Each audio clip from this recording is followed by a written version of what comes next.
Hello and welcome to your next video presentation on social media. This video is to help give you guidelines on how to use social media in the Aldine district. So, what is social media? How do we define it? Social media is the online publication or presence that allows interactive communication among people in which they create, share, and exchange information and ideas in virtual communities and networks. So in the educational sense, how are we supposed to use it within our district and within our schools safely?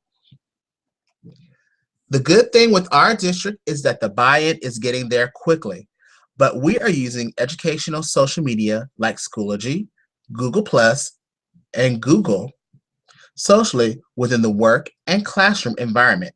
It is for Aldine and Aldine only. Schoology is safe, educational, and secure, and requires no parental approval. Students and staff are already embedded into the program through our SMS system.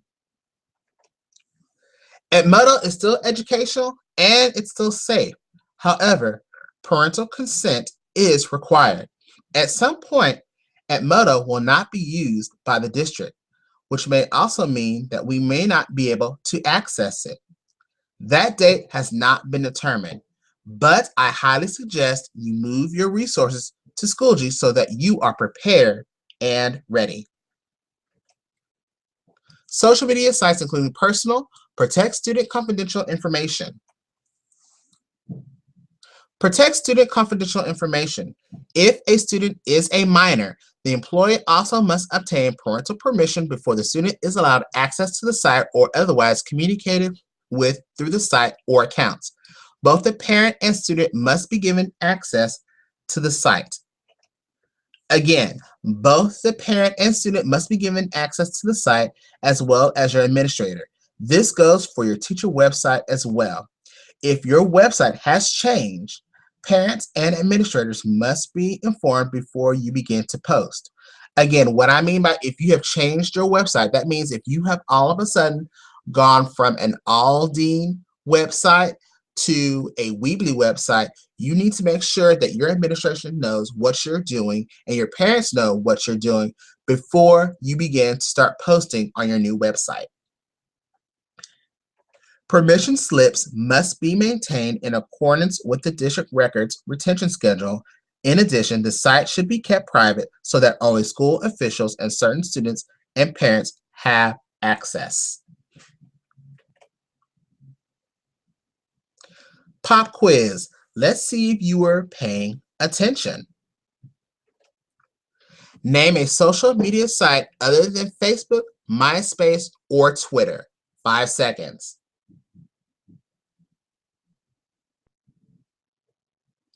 Here are some answers. There are other social websites like Vine, Kick, Instagram, Snapchat, and YouTube. There are new social media sites that are coming up every day, and as adults or educators gravitate to our sites for educational or personal use, children and our students tend to go to something else to maintain their own personal social network. It is very important that as educators and adults that we stay on top of these social media sites to make sure that students are practicing good digital citizenship and protect students from cyberbullying. Question number 2. Edmodo and Schoology are educational social media sites. What is the major difference between the two? 5 seconds.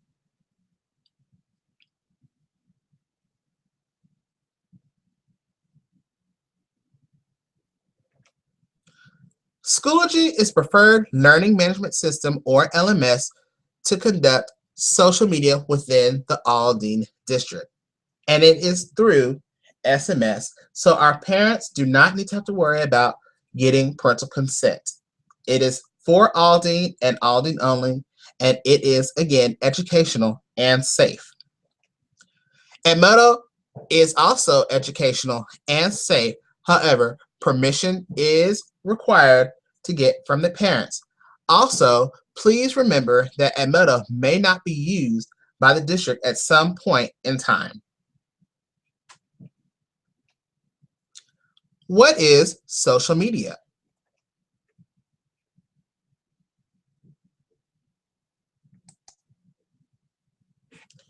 Again, social media is defined as online publication or presence that allows interactive communication among people in which they create, share, and exchange information and ideas in virtual communities and networks.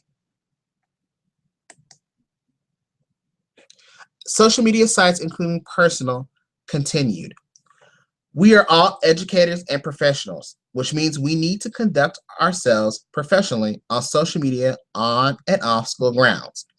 This type of material includes, but is not limited to, text or pictures involving hate speech, nudity, obscenity, vulgarity, conduct illegal for a minor, or sexually explicit content, and also includes text messages between employees, students, or minors which are romantic, flirtatious, or of sexual nature. This impairment constitutes grounds for termination or other disciplinary actions, which means you need to think before you post. Again, think before you post. You are professionals.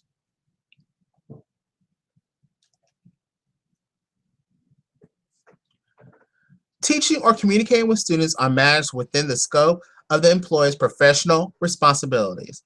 Only certified licensed employees will be authorized to maintain or use district-approved social network sites for the purpose of teaching or communication with students on matters within the scope of the employee's professional responsibilities. This again means only certified educators can communicate with students on social media sites that the district approves. You must get district administrative approval before creating a social media site to communicate with parents and students.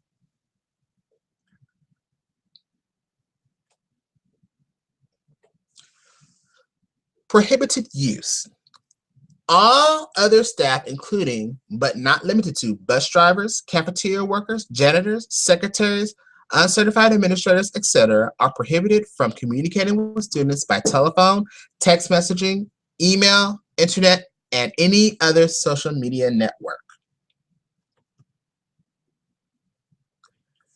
Administrative consent. Employees who maintain or use personal social networking sites, websites, including blogs, or email accounts generally should not share the sites or email addresses with students. Again, employees should use social media networking instruments like Twitter or Facebook or websites solely for the purpose of teaching and must have principal approval. Administrative consent. The district recognizes the importance of online social media as a communication and e-learning tool. Public social media networks outside of the school are permissible, but may not be used for classroom communication and instruction by the educator or school-sponsored organization with prior authorization of the superintendent of his/her designee.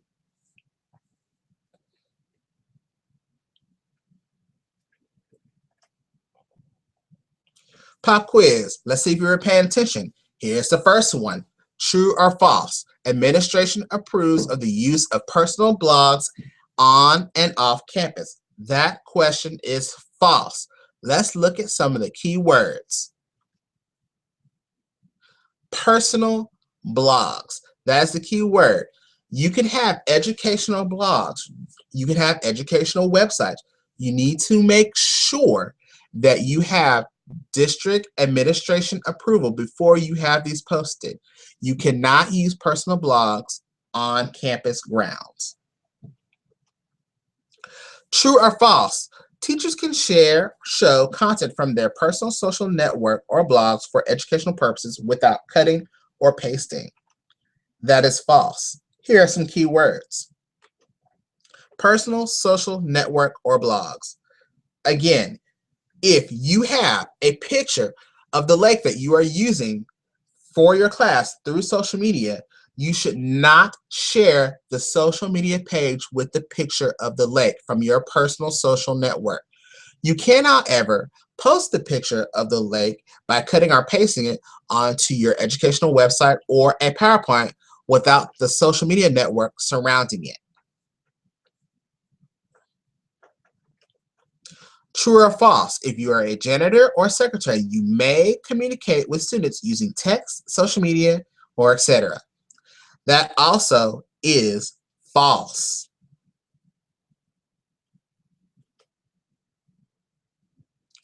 Social media best practices.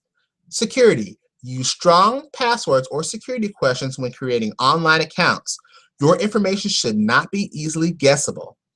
Posting. Privacy does not exist in social media. Consider how a post would reflect the poster, district, and/or school if it became widely read. Due to the way information is stored, search engines can return posts many years after they are created. If the post is not something that you would not say publicly, it is not something that should be posted via social media. Respectful. Recognize that any content posted to a social media site may encourage comments or discussion. Audience. Be aware that any information may be readily available on social media can be made again readily available to the general public. Let me say that again clearly. Be aware that any information made available on social media can be readily be made available to the general public. The wording or responses should be carefully considered in regards to how they may reflect on poster, district, and/or school. In the audience, this may include students, parents, peers, and employees before making a post to ensure that the post will not alienate, harm, embarrass, or provoke. Accuracy. Ensure that the information that you are posting is accurate and that you are mindful of the copyright and intellectual property rights of others. Photography. Images posted on social media can be made available to the general public very easily. To protect your intellectual property, watermarks or large image sizes should be considered. Consult the district authorization form to use student photographs, images, and work located in the student parent handbook. It should also be an e-portal as well. Congratulations! You have completed the social media part of our staff development. This information is also shared in the staff development folder in the August folder for future reference. You have completed the social media section for the staff development course. Be sure to answer the following questions in Schoology to proceed to the next section. By passing and completing the questions, you are agreeing to use social media on the campus and in the district appropriately. Thanks again, and we'll see you throughout the school year.